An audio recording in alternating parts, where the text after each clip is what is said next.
Ganon's followers hunt for Link's blood to resurrect their fallen master. Towns harbor enemies disguised as innocent villagers. An entire settlement lies abandoned, infested with invisible horrors. And deep in the mountains, a massive palace sits, sealed behind a magical barrier, waiting for a hero worthy enough to claim the Triforce of Courage or die trying. Zelda II: The Adventure of Link presents one of the darkest, most desperate versions of Hyrule ever depicted in the franchise. But the true darkness goes far deeper than difficult gameplay. It's woven into every character, every enemy, and every crumbling structure Link encounters. Most discussions of Zelda II focus on its punishing difficulty, its controversial departure from top-down exploration, or its unique side-scrolling combat. Fans debate whether the game deserves its divisive reputation. Critics point to cryptic progression and brutal enemy encounters as design flaws. But beneath these surface-level criticisms lies something far more unsettling, a Hyrule that feels genuinely broken, where hope has withered, where evil has infiltrated even the safest spaces, and where every character reflects a kingdom on the brink of complete collapse. The game's instruction manual establishes the premise clearly. Following Ganon's defeat in the original Legend of Zelda, peace seemingly returns to Hyrule, but when Link turns 16, a mark appears on the back of his hand.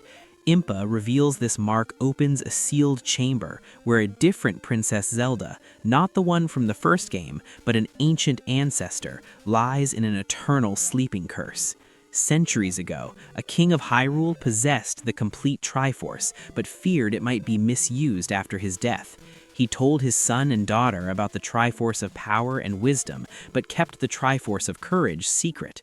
When the king died, a magician close to the prince tried to extract the Triforce's location from Zelda. She refused. The magician cast a sleeping spell on her, dying in the process from the spell's power. The grief-stricken prince placed Zelda in the sealed room and decreed that all women born to Hyrule's royal family would bear the name Zelda, ensuring the tragedy would never be forgotten. This backstory sets the tone immediately. This isn't a kingdom recovering from crisis. It's a land haunted by centuries-old failures, where the mistakes of past rulers still curse the present. The sleeping Zelda represents more than a princess in need of rescue. She embodies Hyrule's paralyzed state, its inability to move forward, its deep sleep of hope itself. And Ganon? Though defeated in the first game, his influence permeates everything. The Game Over screen features Ganon's silhouette with the text, "Game Over, Return of Ganon." According to the manual, Ganon's followers remain active, attempting to resurrect him. The only way to bring him back is with the blood of the hero who defeated him. Every enemy encounter isn't just a random battle, it's part of a coordinated effort to kill Link and use his blood for resurrection. The constant spawning enemies on the overworld, the relentless palace guardians, the desperate ferocity of every attack, all of it serves a singular dark purpose. This transforms the entire gameplay experience.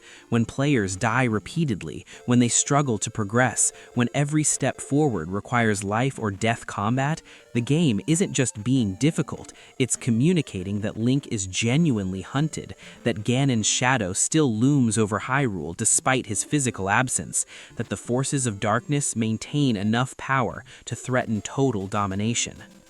The towns Link encounters reflect this pervasive darkness in disturbing ways. Unlike the safe havens in most Zelda games, several of Zelda II settlements harbor genuine threats. In Saria Town, certain villagers transform into H's, bat-like creatures referred to by other townspeople as Eyes of Ganon. These aren't random monsters that happen to wander into town. These are Ganon's agents embedded within the civilian population, disguised as innocent people, waiting to attack the hero. This detail carries profound implications. If enemies can disguise themselves as villagers, if Ganon's influence has penetrated even the populated settlements, then nowhere is truly safe. The towns that should represent bastions of hope, community, and civilization instead become spaces of paranoia and uncertainty. Which villagers can be trusted? Who might transform into an enemy? The game forces players to navigate this ambiguity with minimal guidance. The town of Kasuto presents an even grimmer picture. There are actually two Kasutos in Zelda II, Old Kasuto and New Kasuto. According to a woman in New Kasuto, the inhabitants fled their original settlement because of encroaching hordes of Ganon's minions. They established the hidden New Kasuto, concealed in the forest and accessible only by using the hammer to clear away trees. Old Kasuto now stands abandoned, infested with invisible moas that attack anyone who enters. Only one old man remains in the ruins, teaching Link the Thunder Spell when approached. Think about what this represents. An entire town forced to abandon their homes, their history, their ancestral land, because evil forces made it uninhabitable. The refugees establish a new settlement so hidden that Link must physically destroy trees to even find it, and even then they must conceal it from casual discovery. This isn't temporary displacement. This is permanent exile from everything they knew. And the one person who remained behind? Isolated in ruins, surrounded by invisible threats, teaching ancient magic to a hero who might be Hyrule's last hope. Old Kasuto stands as a monument to loss, to what Hyrule has become under the shadow of Ganon's lingering influence. It's not a dungeon filled with treasure, it's not a mysterious location hiding secrets. It's simply a dead place, a reminder that evil can destroy communities so thoroughly that they cease to exist in anything but memory. The enemies Link faces throughout his journey carry their own dark implications. The instruction booklet for the original Legend of Zelda described Darknuts as knights who live in the labyrinths, with lots of attacking power. Though Darknuts don't appear in Zelda II, instead featuring Iron Knuckles as the primary armored knight enemies, the knight-like enemies throughout the game raise unsettling questions about their origins. Iron Knuckles themselves resemble heavily armored warriors, wielding swords and shields with remarkable skill. They come in three varieties: orange, red, and blue, each progressively more dangerous.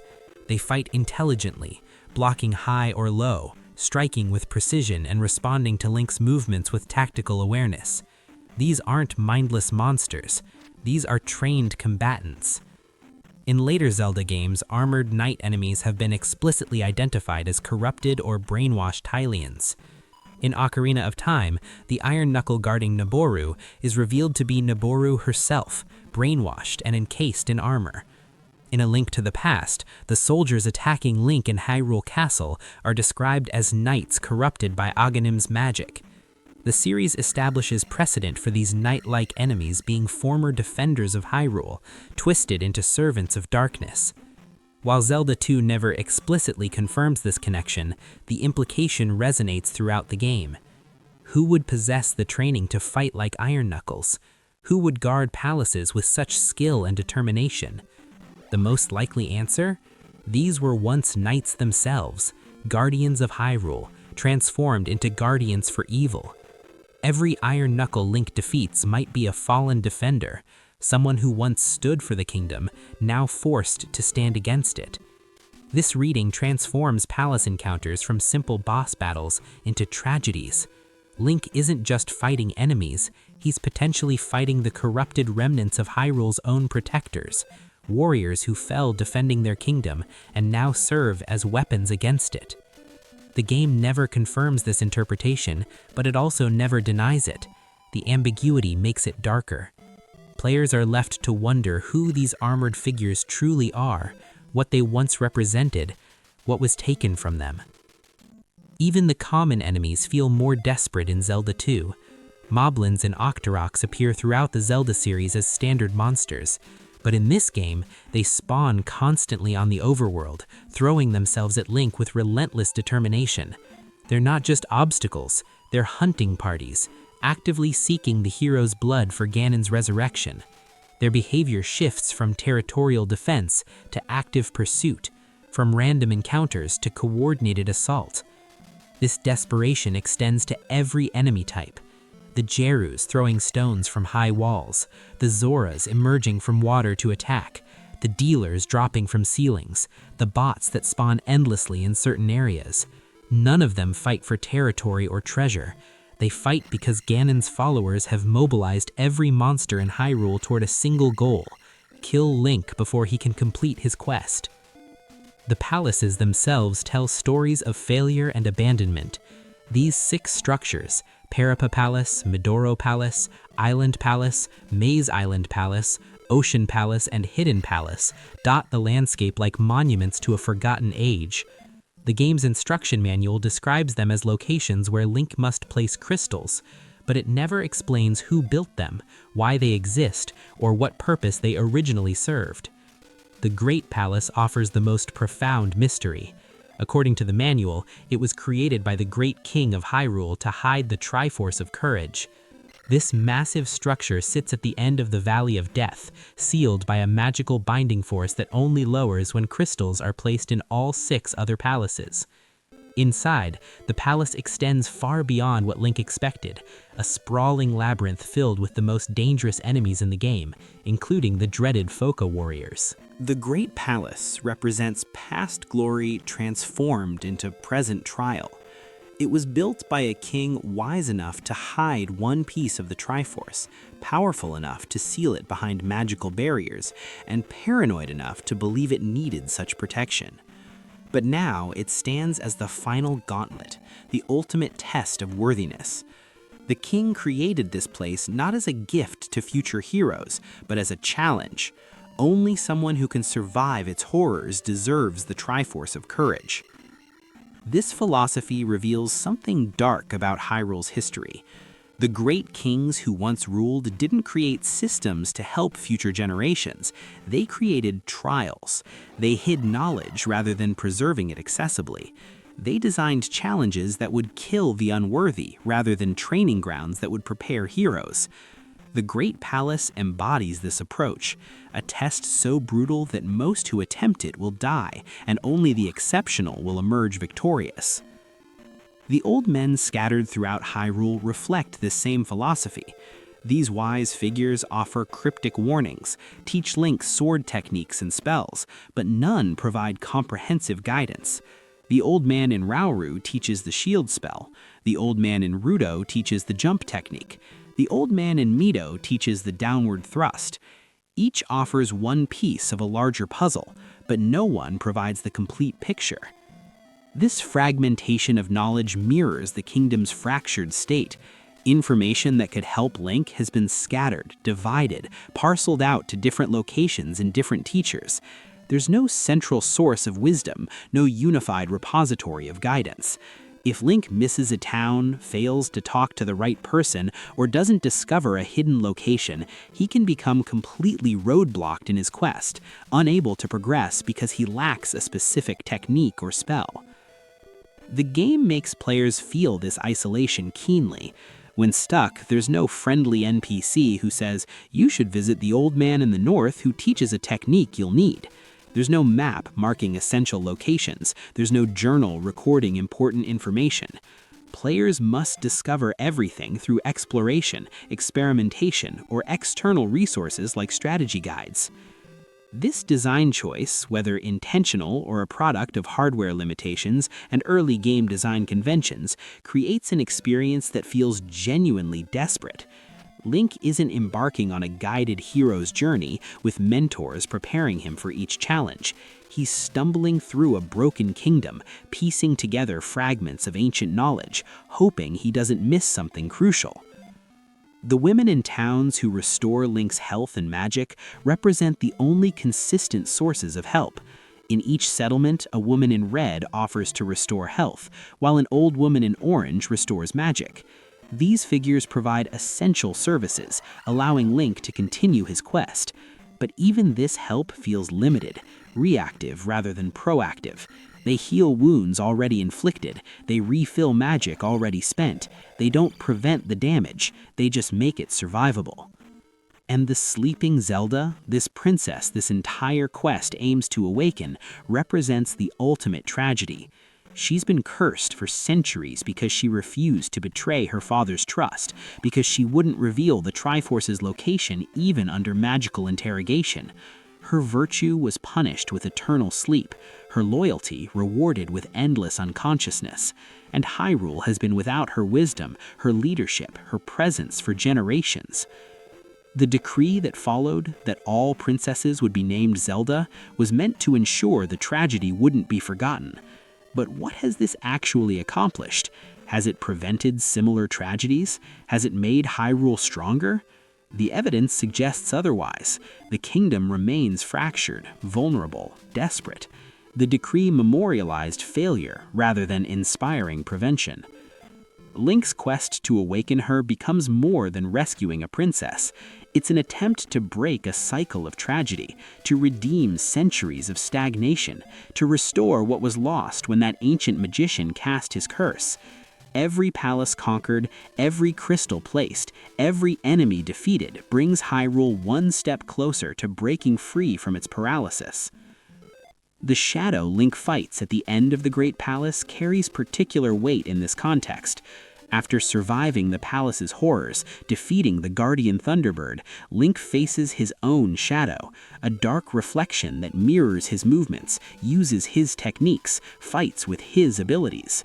Some interpret this as a final test of worthiness. Others see it as Ganon's shade manifesting one last time.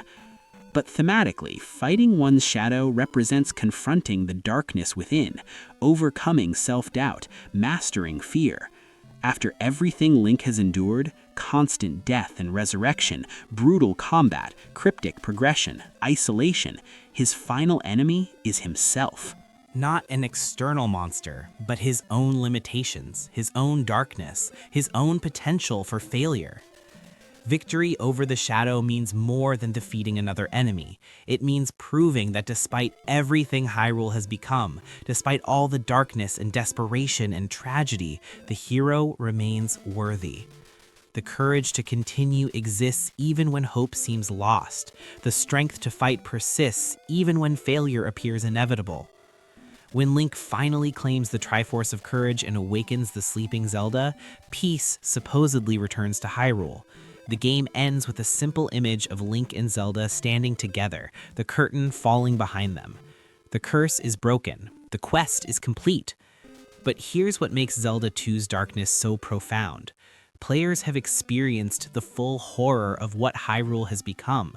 They've died to Iron Knuckles dozens of times. They've fled from Fakas through palace corridors. They've navigated towns where enemies disguise themselves as villagers. They've discovered abandoned settlements like Old Kasuto. They've felt the desperation of a kingdom where even temporary safety feels precarious. The happy ending doesn't erase those experiences. It doesn't undo the tragedies woven throughout the kingdom. It doesn't restore the lost town of Kasuto or uncorrupt the fallen knights or heal centuries of stagnation. It awakens one princess and stops Ganon's immediate threat of resurrection. But the deeper problems, the fragmented knowledge, the isolated communities, the lingering corruption, those remain unaddressed. This is why Zelda II's darkness presents such a uniquely dark vision of Hyrule. Most Zelda games feature a clear crisis that gets resolved. Ganon invades, Link defeats him, peace returns, the kingdom recovers. Zelda II presents a kingdom already so broken that defeating Ganon's immediate threat feels less like salvation and more like temporary reprieve. Evil has infiltrated so deeply, damaged so thoroughly that even victory can't restore what was lost. The game foreshadows recurring themes throughout the Zelda timeline: the cyclical nature of conflict between light and darkness, the endless resurrection of Ganon in various forms, the perpetual need for heroes to rise and fight. But where later games often present this cycle with mythic grandeur, Zelda II presents it as exhausting, desperate, costly. Heroes don't just triumph, they struggle, fail, die repeatedly, and barely scrape through to victory. Link's unending burden becomes clear through gameplay itself. The quest never truly ends because the underlying problems remain unresolved. Ganon's followers still exist even after Link claims the Triforce of Courage. The corrupted knights still guard their palaces. The knowledge remains fragmented. The communities remain isolated. Link has passed one test, proven himself worthy, but the kingdom's deeper sickness persists. This reading transforms the Triforce of Courage from blessing to burden. The game asks, is claiming the Triforce of Courage truly a gift, or does it simply mark someone as worthy to bear the weight of Hyrule's never-ending struggles? Does possessing the Triforce of Courage mean courage itself, or does it mean being cursed to always need courage because the threats never stop? The Great Palace itself, massive, dangerous, designed specifically to test worthiness through suffering, represents this philosophy perfectly. The ancient king didn't hide the Triforce of Courage in a place where the worthy could easily claim it. He hid it in a place where only the most exceptional could survive to reach it. The palace serves not as a treasure vault, but as a grinding stone, breaking the unworthy and barely tolerating the worthy. Failed heroes litter Hyrule's history, though the game never explicitly acknowledges them. How many others attempted Link's quest? How many died in palace corridors? How many fell to iron knuckles or Fakas? How many gave up after discovering they lacked a necessary technique, unable to progress, their quests ending in failure rather than death? The Great Palace and the 6 previous palaces stand as monuments to trials that most fail, challenges designed to eliminate rather than elevate. The cryptic NPCs scattered throughout towns reinforce this brutal selection process. The infamous "I am error" line from an NPC in Rudo Town perfectly captures the game's approach to communication. Obtuse, cryptic, forcing players to piece together meaning from fragments. Error isn't offering cryptic wisdom, he's providing a name that players must remember and share with a different NPC in a different town to progress. Miss this interaction, forget the name, and the quest becomes significantly more difficult. This design philosophy, whether brilliant or frustrating depends on perspective, creates a world where knowledge is power and ignorance is death. Link must discover everything through trial and error, through exploration and experimentation, through failure and learning. No one hands him solutions. No one provides clear guidance. He navigates a broken kingdom with broken information systems, piecing together a path forward from scattered clues. The parallels to Hyrule's broader situation become obvious. Just as Link struggles to gather fragmented information, Hyrule itself struggles with fragmented leadership, fragmented communities, fragmented defenses. The kingdom's inability to maintain unified knowledge systems mirrors its inability to maintain unified anything. Towns exist in isolation, connected by dangerous paths filled with enemy encounters. Communities flee their ancestral homes rather than banding together to defend them. Heroes arise alone, without institutional support, forced to rediscover ancient techniques rather than being trained in them. This isn't how healthy kingdoms function. This is how dying kingdoms function. Scattered, isolated, defensive, reactionary. And that's exactly what Zelda II presents. A kingdom in its death throes, held together only by the desperate actions of a lone hero and the slim hope that ancient prophecies might actually mean something. The ending, then, isn't triumphant restoration, but temporary stabilization. Link awakens Zelda, claims the Triforce of Courage, prevents Ganon's immediate resurrection, but the underlying conditions that made all of this necessary, those remain. The fragmented knowledge remains fragmented, the isolated towns remain isolated, the corrupted knights presumably remain corrupted, the abandoned settlements remain abandoned. Victory means Hyrule survives another day, it doesn't mean Hyrule thrives. And that distinction defines Zelda II's unique darkness. It's the rare Zelda game that acknowledges survival and thriving are different things, that defeating the immediate threat doesn't solve the systemic problems, that heroes can win battles while the war continues indefinitely. The cyclical nature of conflict throughout the Zelda timeline, established in games like Ocarina of Time, The Wind Waker, and eventually made explicit in Hyrule Historia's timeline revelations, find its bleakest expression in Zelda II. Not because evil returns, but because evil never fully left. Ganon's followers remain active, his influence permeates the kingdom, his shadow looms over everything, even in death. Defeating him once wasn't enough, defeating him twice barely helps. The cycle continues because the conditions that allow evil to flourish remain unchanged. Link's personal toll manifests through gameplay itself. How many times does Link die in a typical playthrough? Dozens? Hundreds? The game tracks lives, allows continues, but the emotional weight of constant death and resurrection accumulates. This isn't a hero elegantly overcoming challenges. This is a hero desperately clawing toward victory through repeated failure, learning through suffering, succeeding through sheer refusal to give up after the 100th death. That's the true dark truth behind Zelda 2's characters and world. Everyone, Link, the townspeople, the old men, even the sleeping Zelda, exists in survival mode. No one thrives, no one feels secure, no one can relax. The constant threat, the perpetual danger, the unending need for vigilance defines existence in this version of Hyrule. And perhaps that's why the game remains so divisive. It doesn't just tell players about a dark world, it makes them experience that darkness through mechanics. The difficulty isn't a bug, it's the entire point. The frustration isn't poor design, it's intentional communication. The sense of desperation, isolation, and struggle players feel while playing reflects exactly what Link experiences within the narrative. Zelda 2 forces players to ask uncomfortable questions. What if defeating Ganon isn't enough? What if heroism means endless struggle rather than triumphant victory? What if the best outcome is survival rather than restoration? What if some kingdoms are so broken that even the greatest heroes can only stop them from getting worse rather than making them better? These aren't questions most Zelda games explore. Most present clear problems with clear solutions. Evil invades, hero defeats it, peace returns, kingdom prospers. Zelda 2 presents problems without clear solutions. Evil infiltrates, hero struggles, victory barely comes, and peace remains uncertain. The sleeping Zelda awakens, Link claims the Triforce of Courage, the immediate crisis passes, but the screen fades, the game ends, and players are left with the uncomfortable knowledge that they've experienced not a kingdom saved, but a kingdom barely surviving, and even that survival required everything the hero had to give. That's the true dark truth beyond the game. Zelda 2 doesn't present a fairy tale where good triumphs and everyone lives happily ever after.